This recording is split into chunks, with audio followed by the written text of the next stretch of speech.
and it's very interesting for me to host you today on this 11th episode of Shelly Thoughts, because what you talk about is something is very aligned with my thought process that one has all the capacity to heal themselves. Great. So the first question is, finish this for us. Healing begins when? We look inside. Great. The biggest lie people believe about trauma is? That it lives inside them forever. Amazing. I believe that's very profound. In one line, what is LUOS? LUOS. It's soul in a mirror, because we live in a world that is backwards. Great. I believe that's very insightful when I was researching about you, and it's something, it's a backward image of soul. It's very interesting. The thing your body knows that your mind refuses to hear is? It's in control. Amazing. So that is something very profound, and I believe today's podcast is all about to, seeding that belief system in people. If you are going through a rough patch in your life, this podcast is for you. So a few years ago, you were at your lowest. Today you have built something that people, that helps people heal, and that's very profound. So I want to know how, but first, take me back to that low point that even, made your belief system even stronger, that you intend to build something like this in your life. So please help us run it. Yeah, so it's hard to put myself back in that mark, if you imagine. So, but for me, what it was, at that time, I was trying to build something and was attacked. My credibility was attacked. Who I was attacked. And what I found is, online especially, because I didn't have much experience online, it depends how many followers you have and how many people follow you in what the truth is sometimes. And the more I defended myself, the more people would not believe me. And that hurt me to my core. So in the end, I started thinking, well, I can't change anyone's thought, but what I know about myself, what my inner morals are, if you like, that's all that matters. Because out there, I can't change other people. I only can change my reaction to them. So in the end, it allowed me to step away from that and to start going more deeper into who I was. And I think the thing for me, I always call it pain for purpose, because obviously I had a very traumatic childhood, a very traumatic life. And I learned young to hide half of who I was and be very cagey, I guess, of sharing too much with people, not to get hurt. It got to the point that, in 2022, I did end up on a cliff and looking over the cliff and thinking I should jump, and I'll share this because it's an interesting point about that. On the way there, I don't drink anymore. And on the way there, I had the thought to buy a bottle of Jack Daniels. And that's all the thought I was. I thought, if I buy the Jack Daniels, I'll get drunk and it'll be easy for me to jump off this cliff. I know I smile about it now, but at the time it wasn't, it's just, the one thing with the reset is it takes away the emotion of everything like that. So I don't feel the energy of it anymore. But I was on my way there and I was stopped off at the shop to buy the Jack Daniels. As I'm walking in the shop, I'm like, I'm going to get the Jack Daniels, blah, blah, blah. As I get back to my car, I got a bottle of Tango. To this day, I cannot tell you how that happened. I haven't got a clue. And I know that if that didn't happen and I bought the Jack Daniels, I may not be speaking to you today. It might be a whole different story. There's other parts of it. Chaplains turned up, this happened, that happened, all sorts of things that were meant to happen. Because when I work with my clients, the one things I tell them straight away is everything happens exactly as it's meant to. So it made me start looking at the fact that there must be a divine plan. I don't know what it is. And because of that, it allows me to free who I am. I have a plan. I have a goal. As Buddha says, we have a life force. I only spend my life force on one thing, helping others, helping myself, because when you help others, it helps you. That's how we are as humans. When two humans sit in a room, we connect with each other on a biological level. We believe it's from our minds, from our eyes. But I do my work mostly not on video calls, but on just normal calls where I talk to people with my eyes closed. Because when you literally close your eyes, you shut your brain down. As I'm talking to you, my brain is active because as soon as I look at you, my brain then sends a signal to my eye sends a signal to my brain, and it turns it upside down. That's why I talk about the reverse world. In my understanding, the brain is a firewall for my spirit. It keeps me in this that reality, if you like. Mm. So I know that if you treat the spirit first, the body always follows that. When the body follows that, the mind always follows it too, and it falls into good thoughts, being happy, being blissful. You mentioned belief. That is one of the most powerful forces in this universe. So I always tell people you start with trust. When you have trust, you have faith. When you have faith, you have belief. As soon as you get to belief, miracles happen. When a miracle happens, it's easy to believe. When it's easy to believe, it's easy to have faith. When you have faith in yourself, you trust yourself. When you trust yourself, anything is possible. This is when you see people out there that talk about healing themselves from dis-ease.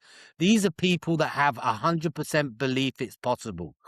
That's what I help people find, their belief, by sending them back to when they were 0 to 7 as a child on a biological level. So I've Mm. gone off track about what was happening in pain. Sorry. No, I totally get that. That's very insightful. But would you mind helping us understand what was the trauma? I mean, if you can, if you are comfortable, of course. Yeah, of course. I don't mind. Yeah. What was the issue that you end up standing on a cliff, was about to take your life, and then went to buy the Jack Daniels, which you were not able to buy, and then your life turned upside down, and you are here now healing others as well. So if So, you imagine my childhood, I'll start there because it's part of it. My childhood, I was fostered. So I was brought up by a white family in the UK in the 1970s. My mm, mother was from Trinidad and she left me when I was 6 months old for various reasons. And my foster parents had me because they had 2 girls and they wanted to borrow me, literally borrow me, because they needed another room for that council house. And the only way to get that was to have a boy. So they were, how can I describe them? They're not here anymore, so I'm happy to speak about this. But they were racist because that was who they were. Not in a horrible way, but just in that quiet way, because in the 70s in the UK we had much racism. So I was called a half caste. That was my name at oh, school, at home, everyone around me. It was just part of what people were allowed to call me. So what it taught for me is it showed me that I had to split myself. I had to hide that Caribbean side of myself. I had to mm, literally be one side of me. Also, on top of this, my father at the time, he was in jail when I was born. He came out of jail. So from the age of 7 to 11, I was allowed to have, first of all, hourly visits, then daily, then weekend visits.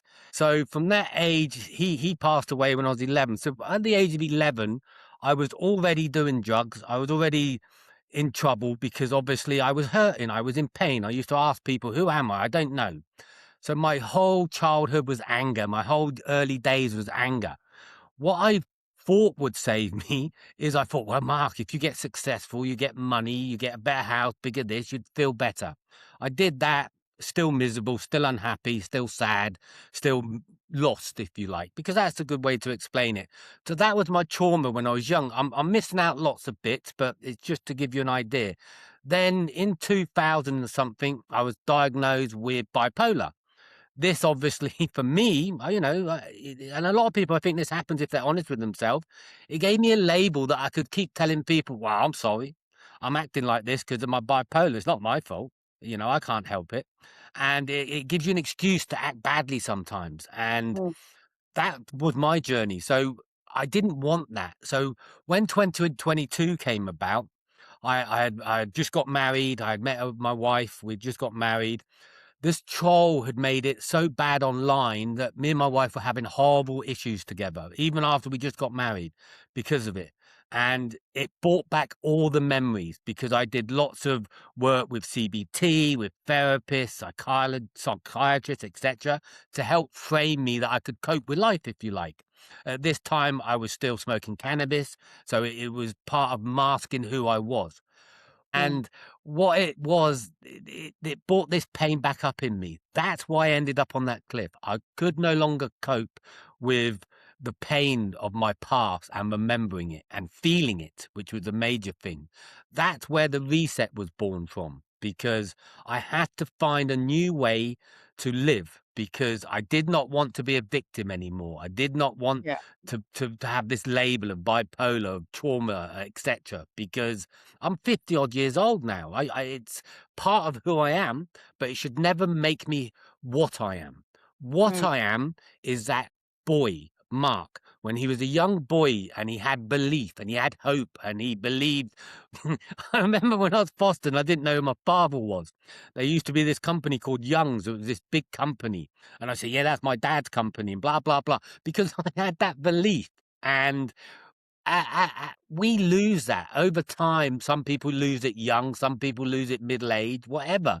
But we lose that hope and belief. And all we have to do is take away the layer of the world, of society, and go back to, like I said, the biological level of when we were young. So that's mostly why I ended up on that cliff. Hmm. I believe that that's very profound, and thank you for sharing that. Usually, it's not easy to share about your past, but I Mm, believe you have learned to embrace it. You have acknowledged that it has happened, but you have also understood that now it no more controls you. I believe mm, that's the power of healing, because then whenever you revisit it, you of course feel emotional, but that does not drop you down. And that's what I'm hearing from you, Mark. And I believe that's an incredible journey you have covered, mm, despite having foster parents not giving a good treatment. And then your father, who's your original father, came from jail, and that experience was also not good. And then you ended up having drugs and so on and so forth. I, but then you are able to take control of your life. When you were at the cliff, you're like, what am I doing? I need to make mm. sure that this life is given to me by God for a purpose. So you have to serve the purpose. And I believe what you are doing probably will be a purpose. It is your purpose right now to heal others as well. So that's very profound and very interesting to learn from you. Thank you. Thank you for sharing that. Now, Mark, I want to understand. Uh, you're married to your wife? Yes, yes, yes. Okay. What's her name? Carol, Carol, Kaz. Ah, Kaz. Kaz. Is the right? Yeah. I'm pronouncing it right. Kaz. Yeah, you're pronouncing it right. C-A-Z, Kaz. Is it Kaz? So how you guys met?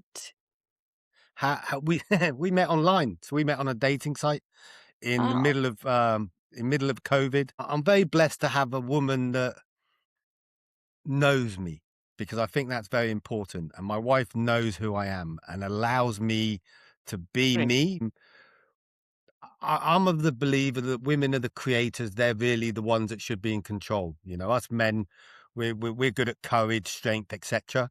But the woman gives us empathy and love, and that's how we grow from that creator. Now, this is something for the audience, and I want to tell everyone that please stay with us till the end, because Mark is going to give us one important lesson in this episode that you can try in your life. So, Mark, moving forward, there are a lot of things coming to my mind, and one thing is that you when you were at the cliff, you were trying to end your life. What was that one thought that triggered in your mind that you decided to change the trajectory of your life? What was that one crucial thought? And what is the message you want to give to somebody who is at the verge where they're in a phase where they're not finding this life meaningful? What would you like to tell them right away so that it changes the trajectory of their life? I think the thing is for me, it starts with hope. You have to have hope. And if you're at a place where you're feeling like your life is not worth it or you shouldn't be here, always try to remember that God, universe, whatever you want to call it, has given you this wonderful experience, because that's what I do now. I wake up every day and I show gratitude for my breath, because everything else that happens that day is literally a bonus. It really, really doesn't matter. So I know that when someone's in that place, there's no words that can change anything. What I would suggest you do is put your hand on your heart, your hand on your stomach, and just say, I hear you. I see you. I love you. Because when you do that, you feel the heartbeat beat. That connects to your stomach, which is the universal energy, if you like. When you do that, you can feel yourself. So that's what I would suggest to people, because life is a beautiful mosaic. And for me to understand what is beautiful, I have to understand what is ugly.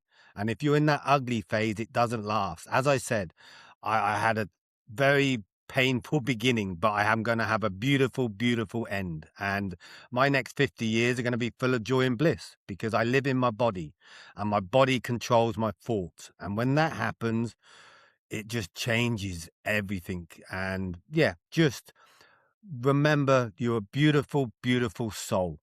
And regardless of what's going on around you, that can change. Because if I can change, anyone can change. Hmm. Mm. No matter the hurdles coming on your way, learn to tackle those hurdles, or seek some guidance, seek some professional helps if you can, and then just move forward with it. And Mark, I'm very curious with your background. You have Om. uh so Om, a symbol at the back of your email. Then I also see, I believe there is a Buddha also at the Mhm. back. Can you help me understand about your connection with these energies? And I'm very curious about that. Yeah, I've done lots of research over the years, really. And for me, Buddha's very important, because he talks about, for me, I'm going to say it, sorry. People have changed Buddha's teachings. They talk about mindfulness. If you go back to the beginning with Buddha, he was talking about bodyfulness. He talks about the 63 modalities of the heart and how we're supposed to meditate up through the heart into our mind. So for me, it was something that the life force, his teachings, it sits with me, because it doesn't talk about God. It doesn't talk about someone in charge. It talks about you as being that person and looking for enlightenment. So for me, enlightenment is the union of the mind, the spirit, the soul, and the body. When those three things are aligned, you find enlightenment. That's how I believe it, because I see it like a kaleidoscope that you turn. And when you turn it correctly, it's a beautiful mosaic that you create for yourself. And that's how the reset was formed, to allow people to find their own reflection, because that's what it is. All I'm really doing is holding a mirror up to my clients. My Mm. clients then reflect back their own beautiful reflection in that mirror. When they do, they find their own program, their own rhythm. Even though I give them a framework over the 78 days, the point of the reset is not to keep doing practices every day, to keep having to wake up and do meditation or yoga or whatever it is. It's to live in freedom, because most people live in fear will. They live in the fear of what they think may happen. So I allow people just to open up their hearts and their souls and their body, and that way their lives change. The fear disappears. I'm a big believer of Hinduism, right? I'm a worshipper of Shiva philosophies, his life, and which is why I was quite intrigued by seeing Om at your background. Because at the end of the day, for me, it is something which is there for everybody. Now everybody has their own way of looking at their own deity, right? Mhm. And I believe that's what you just said. Also, you say you can't, think your way out of pain. You have to calm the body first. Explain that simply for someone hearing it for the first time, like for someone Yeah, who is seeing a doctor or a therapist. How does your work fit with that? yeah. So if you imagine, the reason I say that is based on my life a lot in big parts. So, but I'll put it this way: so if you wake up in the morning and we're told to have good thoughts for the day. But when you wake up, you get in your car and your car blows up. When your car blows up, your boss shouts at you because you're not going there. You can't take your kids to school. All these actions, whatever it may be, you're not going to have a good thought. The thought literally is not going to be good about that. So asking someone to have good thoughts doesn't make any sense. What I know, and what a lot of people don't talk about, biology. Imagine in biology, there's two things I want to mention. First thing is creation. When an embryo starts, the first part of a creation is a heartbeat. After the heartbeat, the skin grows. After the skin grows, the stomach lining grows. When these three actions happen, the brainstem begins. So it means if you want to solve a root, you have to start from either the stomach, the skin, or the heart, because those were created before.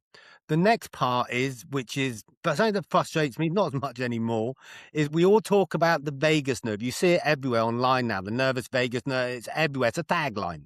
What they don't tell you is that 80% at least of signals go up from the organs, the cells, up into the brain. The brain only sends a signal down 20% of the time. What that means is the body is always communicating up, always sending a signal up. When it sends a signal up to my brain then pulls out what I call the filing cabinet of thoughts. It pulls that out and it works out what the thought is based on the signal of my heart, of my lungs, of my kidneys, of my stomach, etc. Because each part of your body has a feeling. It has an emotion. I started this journey looking at this because of the Egyptians. The Egyptians used to put in their sacred jars for the afterlife the organs. Do you know the one organ they didn't put in a sacred jar? The only one? The brain. The brain, they used to put a red hot poker up the nose and fry it up and get rid of it. So it showed me that the brain obviously is not something that always is telling the truth. How many times have you had to go to an event or a party, whatever it is, and before you go, you're anxious? Your brain tells you something's going to go wrong, this is going to happen, that's going to happen. And when you get there, you have a wonderful time. That shows you your brain isn't always telling the truth. Sometimes it's basing things on a fear. That's why I talk about the circle when I talk about the belief circle. The other circle, which is the brain circle, that starts with fear because the brain creates fear.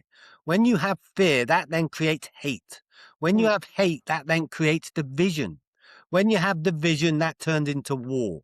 When you're at war with yourself, you feel divided. When you feel divided, you hate yourself. When you hate yourself, you're fearful of life. That is the brain circle. That is where society mostly lives. So what I do is help break that to go to the trust circle where the body lives. So when you trust your instinct, so you walk into a room and your stomach goes, oh, I don't like this, it's uncomfortable. That is the truth.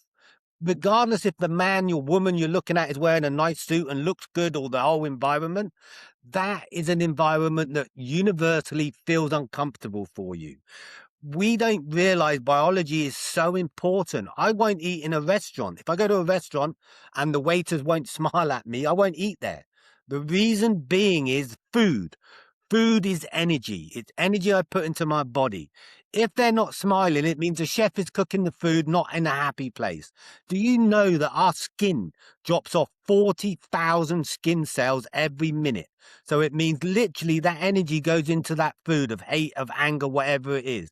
So the most important part of my journey in telling people about the mind is cut your head off, put it under your arm, and listen to your body first. We all need a mind, but when we just only listen to that, it takes us away from what I call the source, the universal source. And that is what we need as a human race, because AI, everyone talks about it, it's bad, blah, blah, blah. It's not. It's going to reflect back to us what it means to be human. Then we're going to have more human contact, more meetings in person, more just 2 people, 3 people, 4 people meeting up for a coffee, whatever, and having that interaction. Because when we fall in love, we don't fall in love with our eyes. We fall in love with our heart, with our lungs, with our whole body, our whole fascia connects with someone. That's why when you can sit in silence with your partner, you know you've probably got a good one because you're comfortable. That is how we know. Our eyes, to me, they're just... they're just part of my brain that allows me to see and communicate. But when you close them and you feel, you enter a different realm. Try it. That's what I tell people. When you talk to someone, don't do a video call. Do a voice call and shut your eyes. Feel that other person's energy on the other side of the world on the phone. You will have a different conversation. Wow. So what you mentioned that, at the end of the day, so yes, there is a mind body connection, but at the end of the day, what you tell to your mind is what your body will become. So what you just said, that totally makes sense, because and that's what I learned from Joe Dispenza. He's a world renowned scientist. So that's the same philosophy, Mark, is what you're mentioning. So thank you for that. So what I'm understanding from you, this work of yours should go alongside with a professional help. If anybody's going through something, if they're seeking a doctor, then they should continue to seek the doctor, but also walk along with you. Is my understanding correct? Yeah, I always have a call with people first before I do any work with them, because what I'm literally doing is releasing energy from the cells and the organs. And unless someone either has a support system around them or have already done the work, because a lot of people I work with are doctors, are therapists, etc., it means that when you release energy from your cells, it brings thoughts into your mind. And I wouldn't want someone to be suffering because of the thoughts. So yes, everything I do is in alignment with a medical doctor or science, because I believe we should work together. The holistic side, the spiritual side should work with medicine, because the truth is, what a scientist is just an alchemist from the past. It's just a mystic from the past, because magic literally is science. Hmm. No, thank you for bringing that. And I believe I can totally resonate with that, because when I was reading Becoming Supernatural of Joe Dispenza, who's known as a chiropractor and as a world best-selling author in this domain, he talks the same thing. In his books, I have read real case studies where people were going through some real stuff or medical issues, and they were taking their medical interventions and plus doing his practices, and they were able to heal themselves, which was like an impossible thing, absolutely, in allopathy. So with the medical intervention, one should have a belief system that this can be solved and I can do it, or my body is healing and my body has healed. I believe these type of affirmations one should always imbibe in their life. So what you're doing is great, and I believe through your organization, which is self-funded right now by you, I'm sure many people come and help your organization, Mark. It is going to be a game changer. I know that, because I now see that more and more people are going toward that that philosophy that you can heal yourself with the proper helps. Yeah, and the main difference between me, I'd say, and Dr. Joe is he uses meditation. I don't use any meditation. It is not Hmm. anything to do with talking to the mind, my work. It is Okay. solely talking to the body. When I do tonal work, it is at a very low level that your ears can't hear. So your body vibrates with that tone. So Hmm. when you do the 78-day reset, you only do it once and you change. You don't Hmm. have to do it again. You don't have to wake up in the morning and do rituals. You don't ever have to meditate again, because you live in a meditative state. That's how you live. So it changes your biological state to be meditating in love constantly. Hmm. I agree. That's very profound.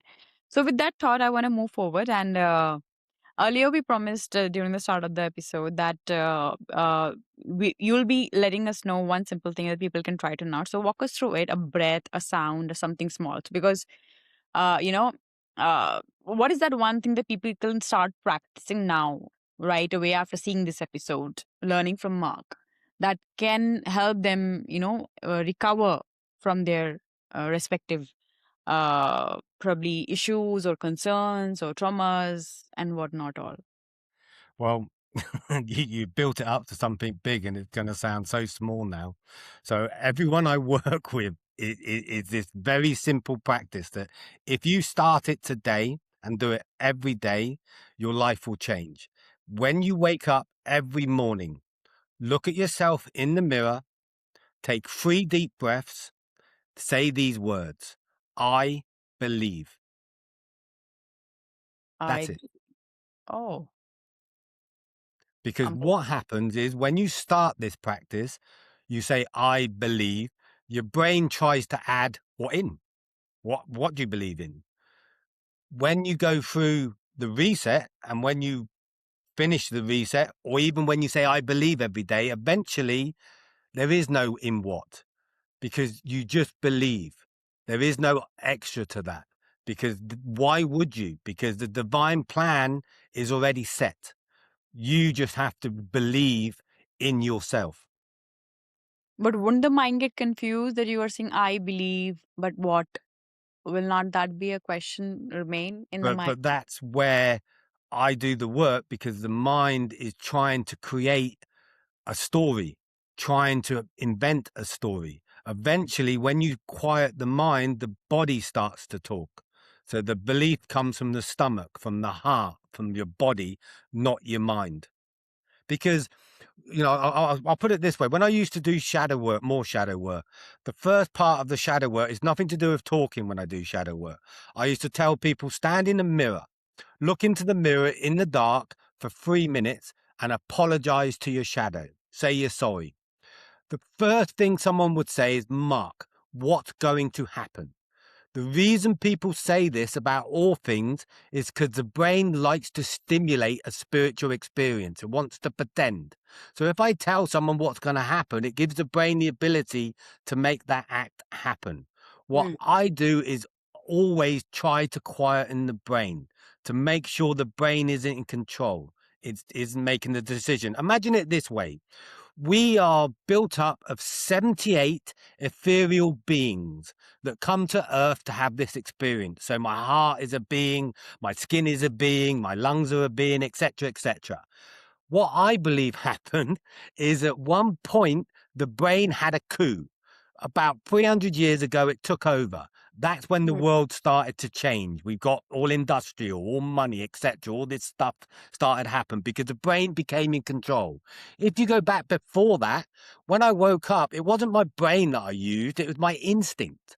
It was my knowledge of the world around me. If I heard, if I felt something, I would sense something in danger. That was lost because we've become so used to using our brain for everything, for putting it on a pedestal. We've forgotten that we're actually the same as animals. We have instincts. That's what keeps us alive. So when you allow yourself to feel those instincts again, not think, feel, you start to change your journey.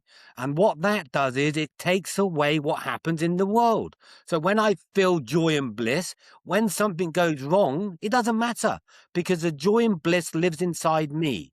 That's what I learned. Because I had such a traumatic life, I never had a home. It didn't exist. What I now have is a home that lives inside me. I, at any point in a day, can look inside and I see a little 6-year-old Mark looking up at me going, Mark, you're now the man that you always wanted to be. You can't get more beautiful than that. I can't have more joy than that. So it allows me when something goes wrong, because it goes wrong a lot. I don't have a perfect life by any means, but it allows me just to deal with it that minute, that second, then let it go. Because emotions are stored in your cells, in your organs. We're so busy squashing things down into our body that we forget with our mind. That's how we do it. We forget. If I walk in a supermarket now and a tear comes out of my eyes, I let it come out. It's how we release. We release energy, our emotions in our body through sweat, through tears. If you talk to a psychiatrist say, yeah, go to the gym. It's great for your mind. Rubbish. It's got nothing to do with your mind. It's great for your body because when we sweat, that takes the toxins out of our body. That's literally how they come out. In Japan, they've just done research, and in Stanford now, I believe, where they proved that if you cry happy tears and you cry sad tears, it has different nutrients in it. Every part of us, our bodies allow us to realize this. I started looking at starfish for this reason. How come a starfish cuts an arm off and it regenerates? What's the difference between them and us? The truth of it is not a lot. The main difference is a starfish don't have a brain. It doesn't have a brain. So I did a whole article in Hemostatus Today talking about the fact if I cut my finger, little tiny cut, I'm never going to die. But my brain will start panicking and say I'm going to die. So then it heals it and it stops the same mechanism as a starfish. So for me, the body is everything to control the mind, because I used to have horrible thoughts. They weren't great. Soon as I released that energy from my body with a reset, it changed everything. I don't have those thoughts anymore. You speak to anyone that's gone through the reset, they don't have fear anymore. They're not scared of the world. Their partners, their whole life changes because the energy changes around you. When you're relaxed, your partner becomes more relaxed. Your children become more relaxed. That is how I believe we'll heal the world, one person at a time. That's very truly said, Mark. And I totally agree with you on the aspect that you have to take control of your body so that your mind can be in control. And because at the end of the day, it's the mind body or body mind connection that you have to make sure that it's in sync, so that you can guide the right path forward for yourself, right? That's very crucial. Now, help us run through your 78-day plan. What is it? What does it uncover? And how you came up with this plan? Why 78 days? That's what I want to understand. What's the magic a number 78 holds up to? Yeah, so 78, we have 78 organs in the body. That was the first part of it. There's also 78 tarot cards. The next part of it, there's 78% nitrogen in the air. So when you go through the reset, you go through one organ per day. You go through one cell per day. Because what you're really doing is you're giving back your respect to your body. You're telling your body, I'm going to listen to you. I'm going to love you. I'm going to allow you to lead me. What that means in a practical term, it doesn't mean you dismiss your brain totally or your mind, because they have to work together. You know, imagine it like a radio station and a radio. That's how I describe it in the past, that the radio station has to have the radio to hear, to be able to tell us what's going on. So the body is the radio station sending out the signal. Then you turn the knob and that's the radio, the brain. What's happened is we have so much static in the body that the brain can't understand what's being said, and it comes out with stuff that isn't correct. So the whole reset purpose is to take the static out of the body. So when the signal goes up the vagus nerve into the brain, it allows the brain to actually be able to communicate in a proper way. You know, when you look at neuroscience, I did a lot of research. I spoke to a few doctors. There's a thing at the back of the head called the circle of Willis. The circle of Willis is a bunch of veins that allow the blood to go into your brain. It decides how much blood goes into each part of the brain. On 50% of the population, the circle of Willis isn't complete. It's incomplete. So what happens is it learns new ways to send the signals. So as much as we have neuroplasticity, I have obviously used the word somatic plasticity, because for me, when you change, when we talk about affirmations and we talk about an affirmation is changing the brainwave, to me, it's subtle. It's changing the body waves first. The body signals will change, so that then allows the mind to follow, like a horse and cart. So all these things happen in unison. And I always use for my clients a seesaw. If you imagine a seesaw, you've got the brain on one side, the body on the other. We're so busy with the brain being up here and the body being down here, it doesn't work. What we have to have is this going like this. So they're talking together. That to me is what you're trying to achieve. The reason the reset focuses solely on the body is because it has to have that jolt effect, if you like, to jolt everything back into place. As soon as that happens, you don't have to worry about the world. It takes care of itself. So in that, I believe that's very detailed one, but if somebody has to really understand that if I join your 78 days program, what I will get out of it. So for whole 78 days, I have to connect with you, or how it No, is. no, no. I have a plan where we would have one session a week, 2 sessions a week, or 3 sessions a week, depending which one you want to follow. Okay. Each week you receive a PDF. The PDF has all your affirmations, all the tonal work, all the different bodily parts that you have to follow, etc. Because each reset is unique. Every reset is different. I've not done one the same because we're all different people. You can't have one size fits all. So some people start on the heart, some on the skin, some on the kidney, liver, spleen, etc., etc. They start on a certain time of the month because that's very important. I use the movement of the moon in them 78 days because there's something called a neap tide. A neap tide is something where the ocean doesn't move as much. It's very still. This happens twice a month because of the moon and the sun alignment. So what that is that when we can do more healing, more help on the body, because obviously, imagine the moon moves the ocean around the earth. Why we don't understand that it moves our blood, our water in us as well. It's so important to the reset that everything has to happen on the correct day, on the correct time, on the correct organ, like opening a safe. If you don't turn the combination correctly, the safe won't open. That's how the reset works. I start by writing people a blueprint. I call it the original blueprint. What this blueprint is the person's biological frequency, if you like, energy when they were between the age of 0 to 7. So I use people's names. Their name is a vibrational energy of how we grew. So my name, Mark, that is how my cells and my organs grew, because everyone used that name around me. My body recognizes it. When I say Mark Anthony, my body to this day still jumps because I used to get told off by that name. So what I do is do a reading based on that vibration. I use people's date of birth because that lines it up with the moon. It also lines it up with, I've invented a numerology that lines it up with that. I've written probably 400 blueprints over the last year. I have people come back and say, Mark, it made me cry. How do you know this? I have people amazed that I sort of read who they are. It's because vibrationally, we are all the same. But when you put that name into it, it changes how we grow. Okay, so that means for each person for this 78 plan depends upon where exactly is they want to focus on. The plan accordingly customizes, correct? Yeah, it's not necessarily where they want to focus on. It's just puts them back to their original vibration as a child. When you do that, it makes your belief big and grow. When that happens, everything else falls into place like a domino effect. I never tell anyone what to do, what they are, etc., because I don't know. Only you know your soul, your inner core. No one can tell you who you are. I believe that's very profound. And if anybody want to opt for your program, and they can visit your website, right? They can visit my website. I do most of my work on LinkedIn. I don't use much other social media. I do have a website, www.luos-foundation.co.uk. But, you know, it has information, but I don't do a lot of work on it, if I'm honest, because it's only me. And I don't have a web guy. I don't have people, tech guys. Everything you see is what I've done. And I'm not very techie.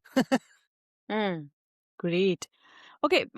There was this one question that was coming to my mind. So what I'm understanding from you, this is something that you have learned with experience, and now you are making sure that you want to give back to the society so that they can also learn how to heal themselves. So your journey has been your self learning, or it is like you have you have some mentors in your life who has taught you all these aspects, or it is absolutely self taught from your perspective, Mark. It's really all self-taught, you know. I had a Dr. Kruti that worked with me early days when I started the reset. Doctor? That was because Dr. Kruti, she was a doctor from India and a Okay. chiropractor. And what Okay. it was, she reached out, we started speaking. And what it was, when I did the reset, when I started the journey and I invented the reset, created, whatever you want to call it, I used to have high white blood cells for 15 years. And on my doctor's report, they would put, this is normal for Mark. So I've had many tests, many things looking for some sort of disease, which I don't have. And what I told her is I said, I'm going to do this reset. I'm going to do this holistic stuff. I'm going to change my blood work. She laughed and said, Mark, I don't believe you. It's not going to happen. But because she was skeptical, she was willing to walk with me for me to show her. After the 78 days when I was in India, we got my blood done. My white blood cells were normal, were perfect. My whole blood work was normal. She couldn't believe it. So that gave her belief. Since then, I've had other doctors do the reset, the same thing. I've just recently had a person, Steve, finish the reset. He's diabetic. His glucose levels since the reset has stabilized. You know, I don't make promises any of this. It's not Right. medically or clinically proven. It's Mhm. just part of the journey of people that have done the reset. It changes your biological makeup of your body, and that's what happened with me. So yes, I've had people look at what I do, and if you imagine, when you ask me self-taught, it is self-taught, but I've used all the clinical trials out there. So out there at the moment, there's thousands and thousands of clinical trials of every part of the reset. You know, I use fasting in the reset. Every 6.5 days, you do a 34-hour fast. 7 a.m. on the 5th day, 9 p.m. on the 5th day to 7 a.m. on the 7th day. The reason for that is very, very simple. Every 3 to 5 days, our stomach linings renew themselves. Every 3 to 4 days, you know, our organisms, cells in the stomach, all the acid, all changes, all renews. This happens every week. What we do as a society is we keep putting that trauma in our body, so it keeps resetting with that trauma, and it keeps that in us all the time. So when you do the reset, it refreshes your stomach. When you refresh your stomach, in our small intestines, we have stem cells at the bottom. They don't normally get to come out into the blood, into the gut. But after the reset, they start to come out more into the gut flora. Because your stomach lining is stronger, because you're renewing it afresh, it allows the gut flora not to have a leaky gut. That then changes the work, because I'm starting to work with a company called Zinzino. The reason being is because I want to start proving these chemical changes. That's really where the reset is going, to be more clinical in proving what the biological changes are. If I'm honest, I don't really care, because all I care about is watching someone change in front of me. That's what I enjoy doing. Love meeting someone, starting them on the reset, seeing their pain, seeing their life, and over those 78 days, see them blossom like a flower. That to me is what I really love doing. I believe, seeing the benefits of one program, and when you get to receive certain, positive aspects or comments from your clients or customers, that's really profounding. And that also empowers you to do more, Mm. right? So thank you for bringing that out, Mark. And now I want to just move this talk a little bit from a leadership point of view. So help me understand, if a tired, burned out leader took just one thing from you into Monday morning, what would it be from your perspective? So if you're tired, it's your body whispering to you. It's telling you there's a problem.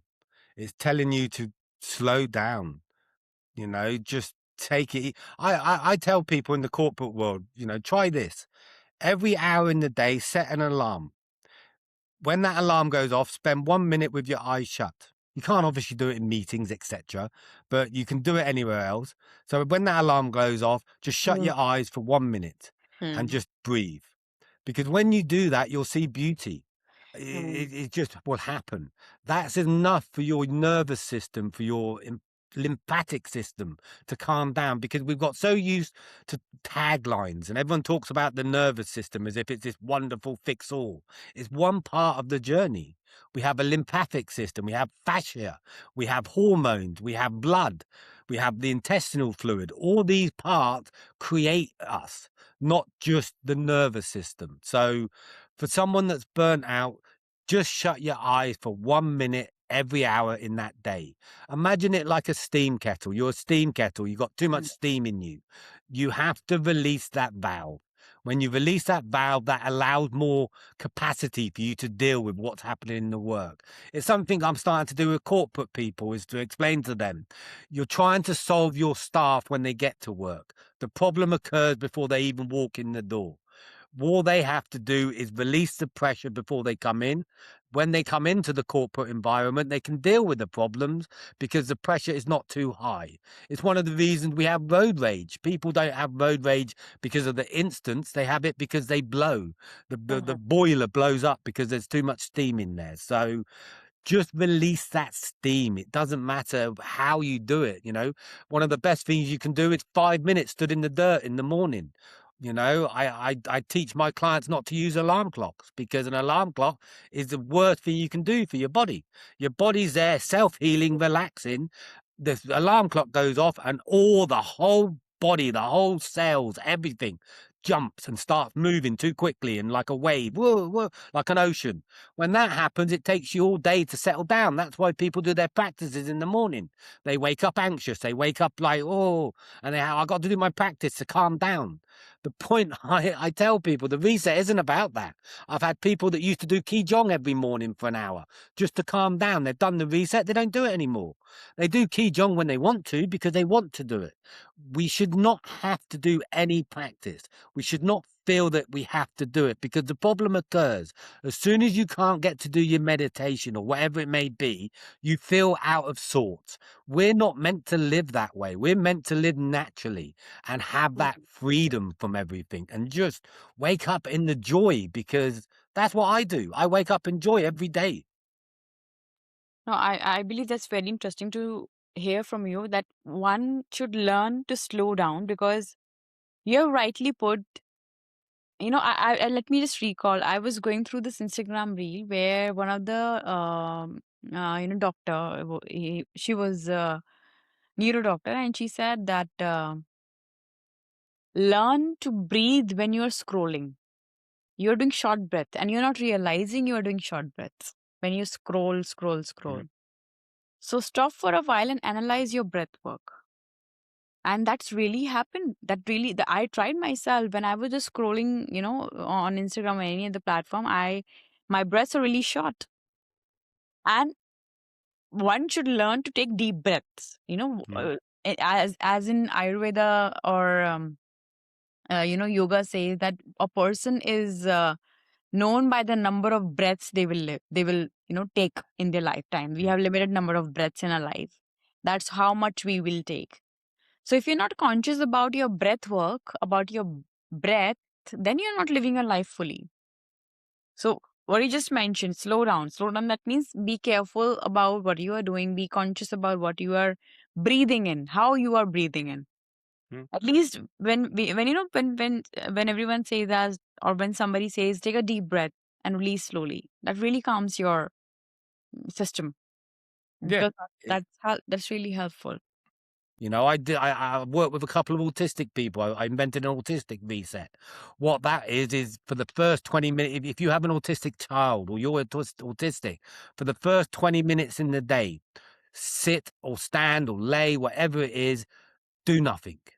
Just allow your body to catch up. They'd actually literally now recommend to do a 20-minute walk every morning, because here's a conversation I was having with one of my clients who said, Mark, I do this brain training. I said, when you do the thing, you're moving your fingers.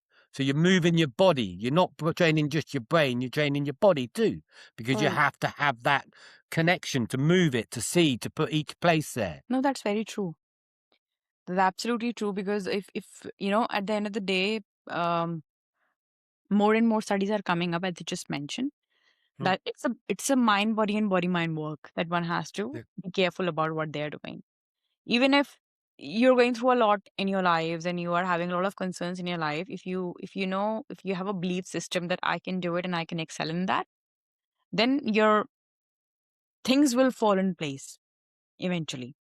So I believe that's a very good point, Mark, that you have made over here.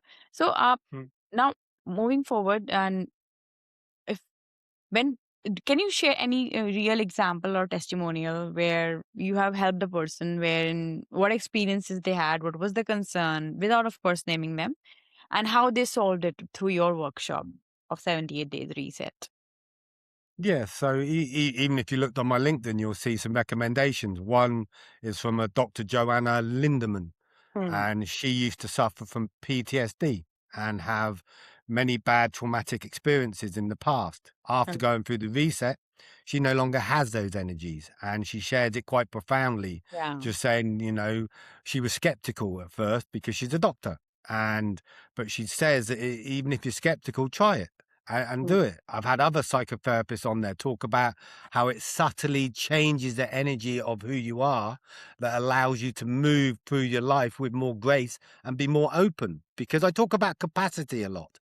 When you think about the imposter syndrome, people talk about it all the time now. Imposter syndrome, blah blah blah, and they always talk about the mind but it's nothing to do with the mind. Imposter syndrome is very simple.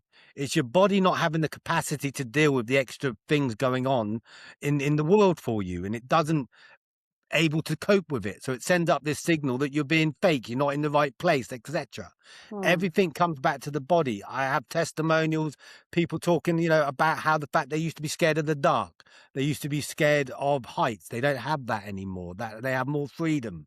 I've just had a lady finish the reset that had no movement in one arm that has helped now, that is might be getting better.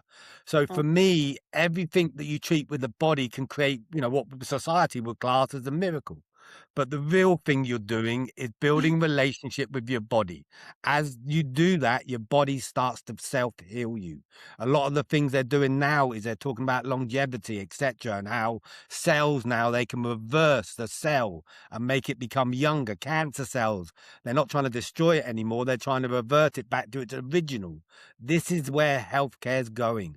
is going back to the body. And the thing is, when people talk about belief, in my world, there's two types of belief. There's the belief the brain gives you, doesn't work. But then the belief you feel.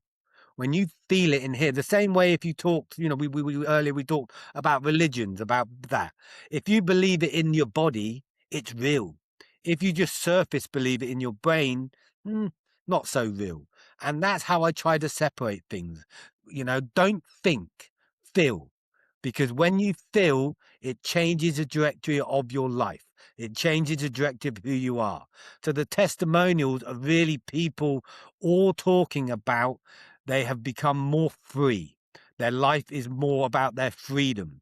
People around them, it's like a magnet, are attracted to them. The people that were toxic, they drop off in your life because some people around you aren't good for you. It doesn't mean they're horrible people. They're just not good for your internal person. So really, that's mostly the testimonials that I get, that it gives people back their freedom. It takes away the energy of trauma. It takes away the stress of life. Interesting.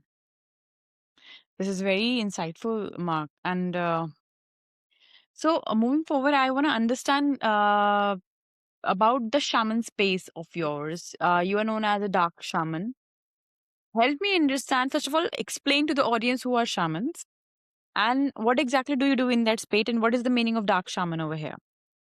Yeah, so a shaman is just a doctor of energy, really, of ancient teachings. And for me, the reason I use dark shaman, which is something that, lots of people, but you can't use that, Mark, blah, blah, blah, it'll put people off. And to be fair, it probably does put some people off. But I think maybe in some ways I want that, because the dark shaman to me is because of my past. I come from a dark path. Not everything is all light and wonderful and beautiful. So it allows me to look into the world and see someone's darkness, to see what they're trying to hide, if you like, because that's how I identify. I can see your shadow. When I talk about shadow, it comes from Carl Jung and his teachings that I've done a lot of research on. And it allows me to feel your energy you're trying to hide, because we believe that, we're supposed to squash this, change it, all that. The reason I am who I am now is because I love, literally, my shame, my guilt, my anger. You know the truth? When you love something, it changes. So for me, the darkness is, if you're trying to squash it, it'll always stay dark. As soon as you love it, it turns to luminous. It turns to something beautiful. So that's what I show people, because many people say, I got no shadow, Mark. There's no shadow in me. And I say, do this simple test. Get a beaker of water, get a pipette with some coloured water or ink in it. Get the beaker. Every time you've told a lie, every time you've hurt someone, put a drop into this beaker. Then take the beaker to the mirror and look in through the beaker at your reflection. If it's clear, you're right, you have no shadow. If it's not clear, it means you have a shadow inside you. That shadow is what is controlling your decisions. It's based on that shadow. When you release that from the body, everything changes from you. The energy of your world awakens. And part of the reset is releasing that shadow, that energy of fear, of guilt, of shame. Because we're not meant to live in shame. We're not meant to live in fear. We're meant to have free will. When we have free will, it comes from the body, not the mind. So apart from the healing work, you also do the shaman work also? Yes, I do shadow work. Not as much as I'd like to, because it takes a lot of energy and it's hard to do it remotely. So I mostly do it in person. So the way I do shadow work is very simple. There's no talking. I don't need to know your past. I don't need to know your secrets. They're your secret. All I do in shadow work is you get blindfolded, you put your hands over your ears, you stand in their dark room, and I literally take the shadow out of you. Oh, so you practice that in person. In person, yes. I have done it remotely, but when I do it remotely, I have to have a connection with that person. So it normally was someone who's going through the reset or someone I've spoken to a few times. I can't just meet a stranger and connect with them remotely like that. So the way I'll explain it to you is, if you imagine we all have, I call it a mist, a fog. There's a fog in the world, a mist all around all of us all the time, an energy. It's all it is, vibration, whatever you want to call it. All I literally do is move that mist away from you a few feet inches, that allows your shadow to literally come out of you. Hmm. And because to become a shaman, did you learned it from another shaman? How it was? No, no, it's part of my blood. It's part of my bones. So it's who I am. So my great great grandfather was a mystic. My mother has much insight. So for me, I denied for years that I was a shaman. I was like, no, no, I'm not a shaman. I'd nearly died 3 times. It's part of shamanism that you have to be someone that has been close to death. I've seen spirits, etc. when I was younger, Hmm. and I've been now embraced that side of myself. I've opened up the energetic field to feeling who I am. So for me, that's really the beauty of what I have created, because I've taken that mystical side and I've created and put it with the science and put the two together. Because for me, science is just shamanism, like in the past. Yes. Science is now proving a lot of ancient teachings. If you look at physics, they keep talking about the God particle because they're seeing with the double split experiment with how particles, the observer effect, they can't explain it through normal science. They have to know there's something out there that they can't describe. So Hmm. it's really how I see the world now, that science is really becoming the new magic. Hmm. So you heal through shamanic practices also to the people, but it's better to. People heal through shaman practice, energy work. Energy work, when you talk about shamanism, you're really also talking about people connecting to the nervous system, to the fascia and that energetic field. So it's not all about magic and spirits. It's also a biological connection that shamans use. I don't, always know it's a spirit we're talking to. Sometimes it's a body energy that we're creating with.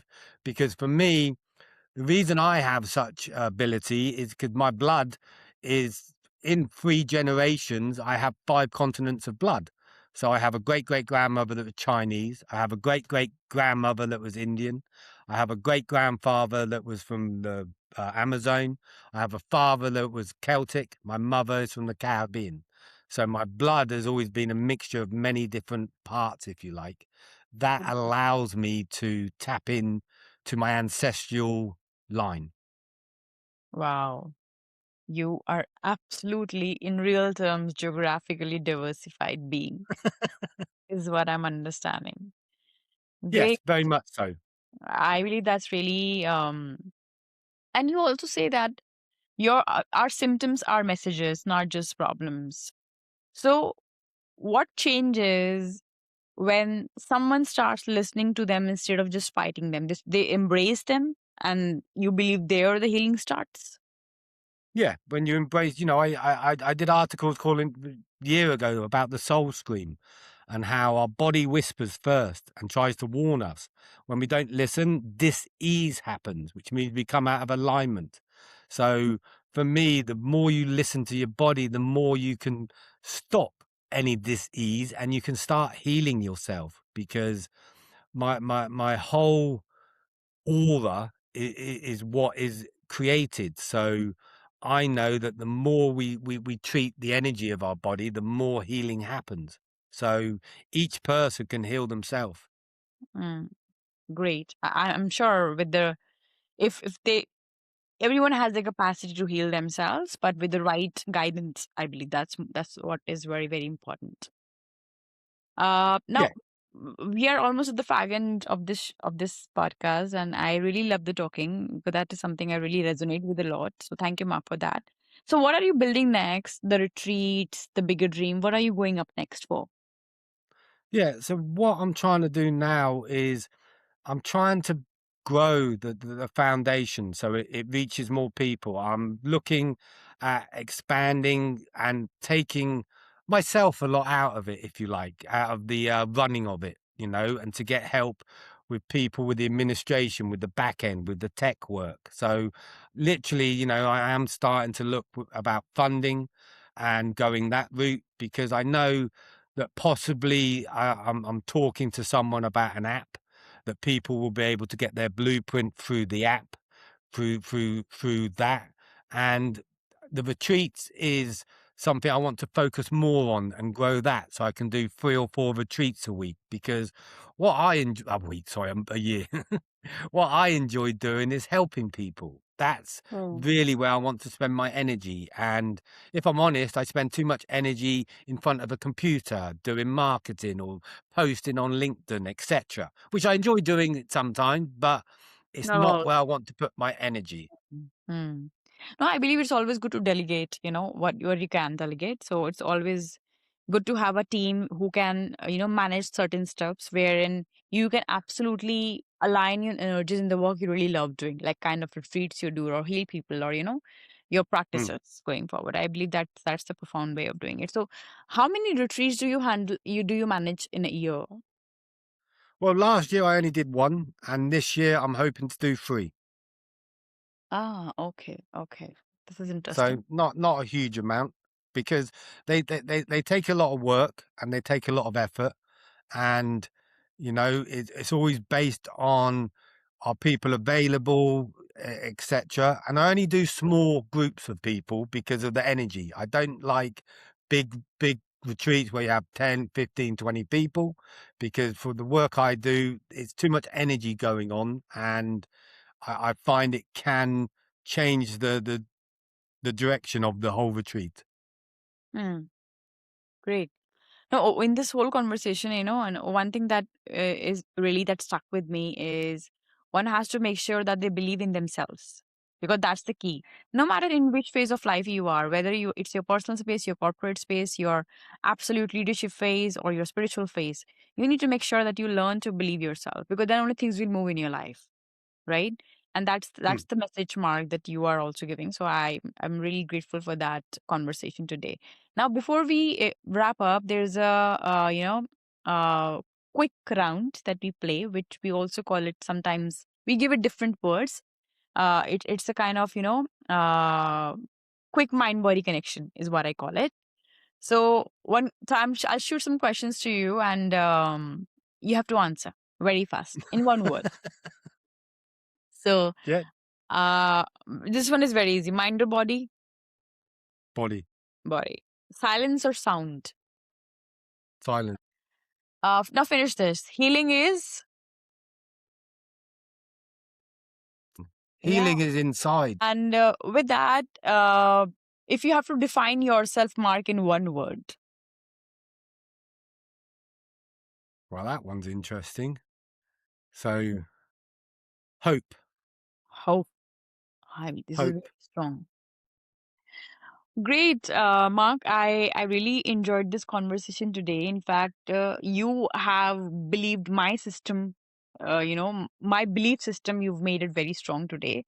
This was about, turning pain into purpose. So thank you for that. The people who are watching this, we can find Mark Young on LinkedIn.